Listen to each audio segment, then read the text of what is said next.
Good evening everyone. শতাব্দীর কিচেনে আপনাদের সবাইকে স্বাগত জানাই। আজকের রেসিপি ডালিয়ার পায়েস। রেসিপিটি বানানো যেমনই সহজ, খেতে তেমন টেস্টি। সামনে পুজো আসছে, অষ্টমীতে কিন্তু এই রেসিপিটি অবশ্যই ট্রাই করতে পারেন। একবার যদি খান তাহলে বারবার বানাবেন, এই গ্যারেন্টি আমি দিতে পারি। তাহলে চলুন শুরু করা যাক আজকের এই সহজ এবং সুস্বাদু রেসিপি। ডালিয়ার এই রেসিপির জন্য আমি এখানে 50 গ্রাম ডালিয়া নিয়ে নিয়েছি। প্রথমে ডালিয়াগুলোকে ভালোভাবে ধুয়ে নেব।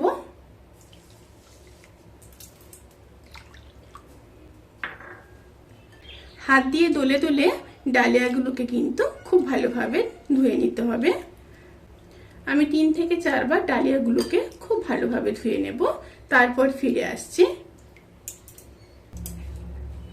ডালিয়াগুলোকে ভালোভাবে ধুয়ে নিয়েছি। এবার চলুন মেন রান্নায় ফেরা যাক। এবার প্যানের মধ্যে 2 চামচ ঘি দিয়ে দিলাম।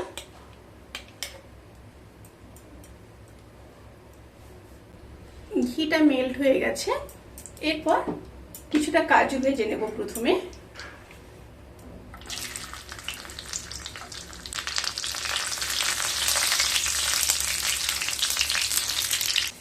কাজুগুলো ভাজা হয়ে গেছে, এবার তুলে নেব।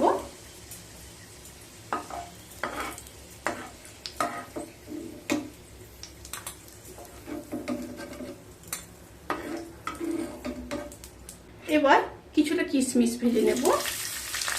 এই সময় কিন্তু স্টিমটা অতি অবশ্যই লোতে রাখবেন।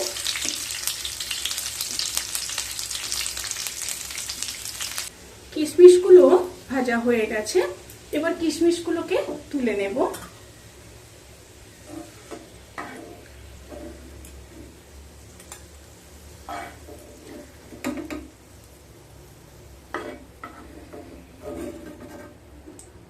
এবার ওই ঘিয়ের মধ্যে ডালিয়াগুলোকে দিয়ে দেব।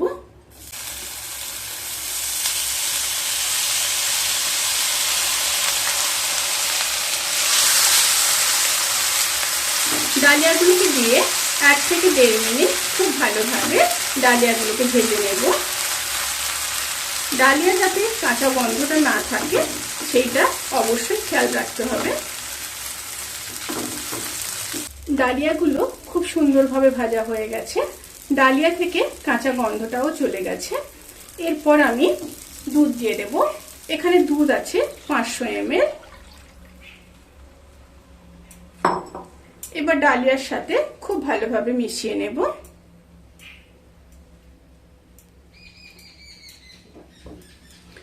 গ্যাসের ফ্লেমটাকে বাড়িয়ে দিয়ে এবার ফুটে আসা পর্যন্ত অপেক্ষা করব।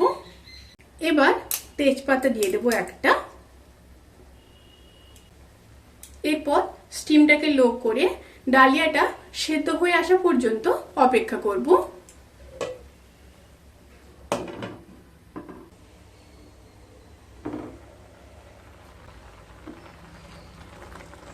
দেখুন ডালিয়াগুলো কিন্তু খুব ভালোভাবে সেদ্ধ হয়ে গেছে।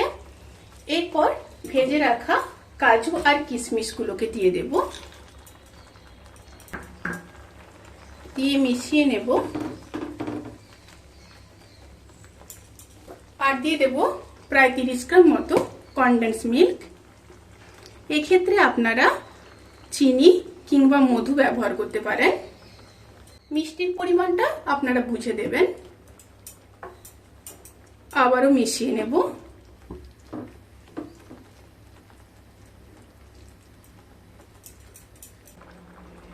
আবারও 2 মিনিট রান্না করে নিয়েছি। এরপর গ্যাস অফ করে দেব। গ্যাস অফ করে দিয়ে 4-5টা এলাচ আমি থেতো করে নিয়েছি, দিয়ে দিলাম। দিয়ে মিশিয়ে নেব।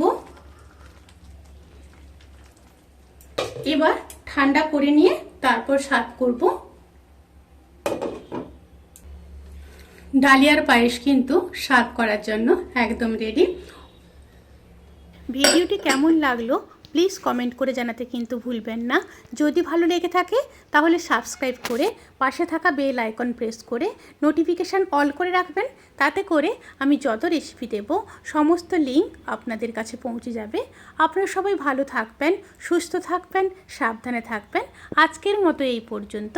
পরের ভিডিওর জন্য অপেক্ষা করুন। টাটা।